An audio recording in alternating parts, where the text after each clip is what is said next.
So hello student, welcome to this video. चलिए start करते हैं। अर्थशास्त्र कक्षा 11वीं के छात्रों का यहाँ पे अर्धवार्षिक परीक्षा के लिए प्रश्न पत्र लेकर के आ चुके हैं। 80 अंक का आपका जो है वो पूर्णांक रहने वाला है, वही पैटर्न रहेगा जो कि आपका त्रैमासिक परीक्षा में रहा था। तो पहला क्वेश्चन इसमें क्या कह रहा है, आपका सही विकल्प का पहला क्वेश्चन है 6 अंक रहेंगे। एक आर्थिक समस्या उत्पन्न होती है क्योंकि, तो यहाँ पे आपका आंसर क्या आएगा। एक आर्थिक समस्या उत्पन्न होती है, मानव चाहता है असीमित, साधन सीमित हैं, संसाधनों की वैकल्पिक उपयोग। यहाँ पे आपका आंसर आ जाएगा ऑप्शन नंबर डी। ये बिल्कुल सही आंसर आएगा, है ना। देखिए पहले का आंसर क्या आएगा, ऑप्शन नंबर डी आप लगाएंगे, उपरोक्त सभी। अगला है आंकड़ों को तालिका के रूप में प्रस्तुत करने की प्रक्रिया कहलाती है, वो तो सारणीकरण कहलाती है ना। तालिका बनाना, सारणीकरण, सारणी या तालिका कह सकते हैं, तो सारणीकरण याद रखेंगे, है ना। केंद्रीय प्रवृत्ति का सबसे अधिक इस्तेमाल किया जाने वाला उपाय है, तो यहाँ पे अंकगणित औसत, मझला तरीका, उपरोक्त सभी। तो यहाँ पे आंसर क्या आएगा आपका, अंकगणित औसत। केंद्रीय प्रवृत्ति की बात कर रहा है तो अंकगणित औसत आप आंसर याद रखेंगे। मानक विचलन की गणना के लिए कितनी विधियां हैं, तो 4 विधियां जो हैं वो मानक विचलन की गणना के लिए उपयुक्त हैं। ये प्रयोग में लाई जाती हैं 4 विधियां, है ना, मानक विचलन की विधियां। तो 4 आंसर याद रखेंगे। नीचे देख पा रहे होंगे अगला क्वेश्चन, जब दो घरों में एक ही अनुपात में स्थायी रूप से परिवर्तन होता है तो इसे कहते हैं, तो यहाँ पे भूमध्य रेखीय संबंध कहते हैं, है ना। जब दो घरों में एक ही अनुपात में स्थायी रूप से परिवर्तन होता है तो उसे भूमध्य रेखीय संबंध कहा जाता है। आंसर याद रखेंगे।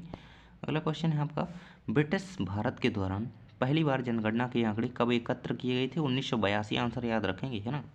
1982 में ब्रिटिश भारत के दौरान, यानी जब ब्रिटिश का शासन था हमारे भारत में, तो पहली बार जब जनगणना के आंकड़े उस दौरान, है ना। तो जबकि 1900 शासन नहीं था, लेकिन आंकड़े तभी प्रस्तुत किए गए। अगला है आपका, रिक्त स्थान की पूर्ति कीजिए। 6 अंक की आपके रिक्त स्थान रहेंगे। पहला क्वेश्चन है, स्थानक वर्गीकरण में खाली स्थान वर्गीकृत चर बन जाते हैं, तो इसका आंसर आपको भर लेना है स्थान, है ना। जय श्री राम। स्थान आप आंसर यहाँ पे लगाएंगे, पहले का आंसर स्थान रखेंगे। अगला क्वेश्चन है, कल्पित माध्य को खालिस्तान द्वारा व्यक्त किया जाता है, तो ए के द्वारा ऐसे व्यक्त किया जाता है, तो यहाँ पे कैपिटल ए आप ऐसे लिख लेंगे, है ना। अगला क्वेश्चन है आपका, माध्यिका की गणना के लिए मानों को खालिस्तान में व्यवस्थित किया जाना चाहिए, तो आरोही या अवरोही क्रम में व्यवस्थित करना पड़ता है, तो यहाँ पे आंसर आप लगा देंगे आरोही या अवरोही क्रम में व्यवस्थित किया जाना चाहिए। अगला है, दो चरों की एक ही दिशा में परिवर्तन होता है, तो ऐसे के साथ सहसंबंध को खालिस्तान सहसंबंध कहते हैं। तो दो चरों का एक ही दिशा में परिवर्तन, इस संबंध को क्या कहा जाता है, तो सकारात्मक सहसंबंध कहा जाता है। आंसर याद रखेंगे।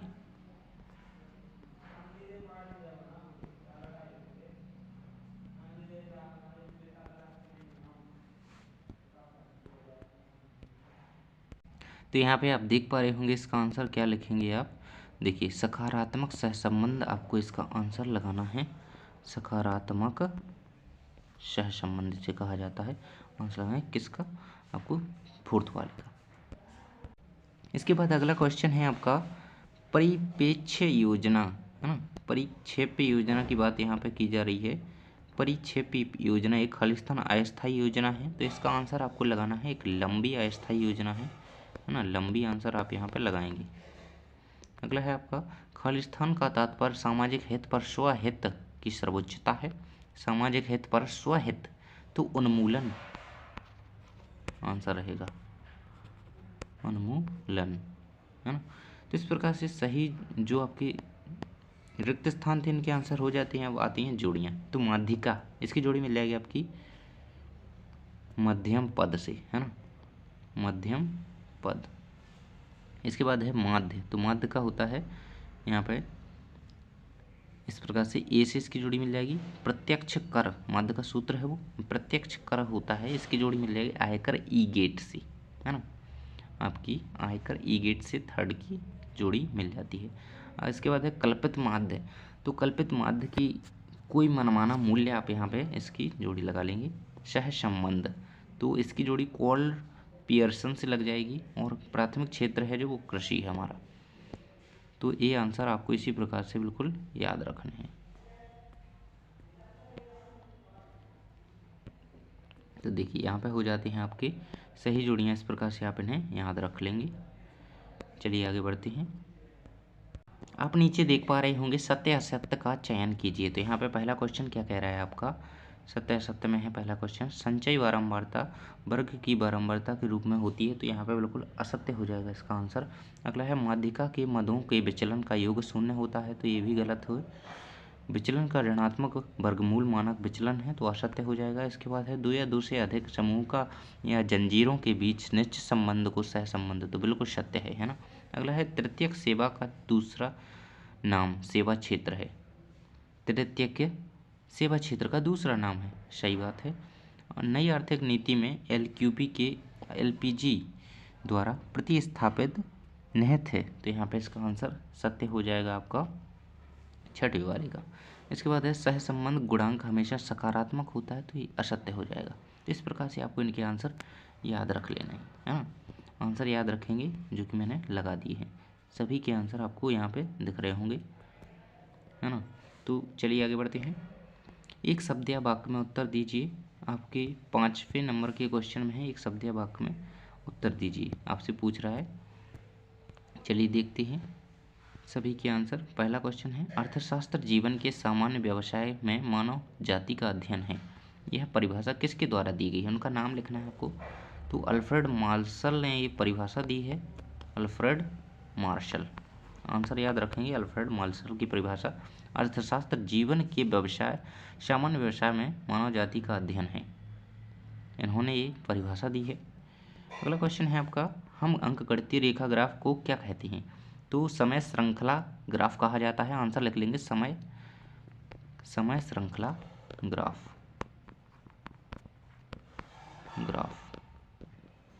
चलिए आगे देखते हैं। भारत में कौन सा सूचकांक कीमतों में औसत परिवर्तन को मापने में मदद करता है। तो उपभोक्ता मूल्य सूचकांक, उपभोक्ता मूल्य सूचकांक। इस प्रकार से आंसर लिख लेंगे। अगला है लॉरेंज वक्र का सर्वप्रथम प्रयोग किसने किया। तो यहाँ पे डॉक्टर मैक्स ओ लॉरेंज ने किया था। इस प्रकार आप आंसर लिख लेंगे। अगला है आपका इसके बाद ये दो प्रकार के मूल्य सूचकांकों के नाम यहाँ पे आप लिखने हैं। तो यहाँ पे सामूहिक मूल सूचकांक या निर्देशांक आप लिख देंगे आंसर, सामूहिक मूल सूचकांक या निर्देशांक।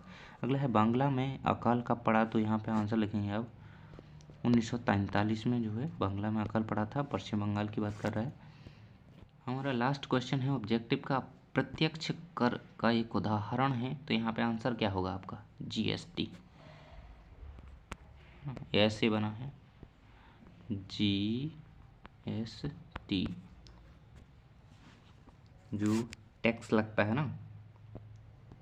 तो इस प्रकार से आप इसको सभी क्वेश्चन के आंसर कर लेते हैं। आगे जो क्वेश्चन आपके रह गए हैं इनके क्वेश्चन हम अगली वीडियो में पार्ट 2 आएगा। आपको याद रखना है कि पार्ट 2 हमारे चैनल पर जल्दी ही अपलोड किया जाएगा, है ना। तो आपको चैनल को सब्सक्राइब कर लेना है। थैंक्स फॉर वॉचिंग, मिलते हैं अगली वीडियो में।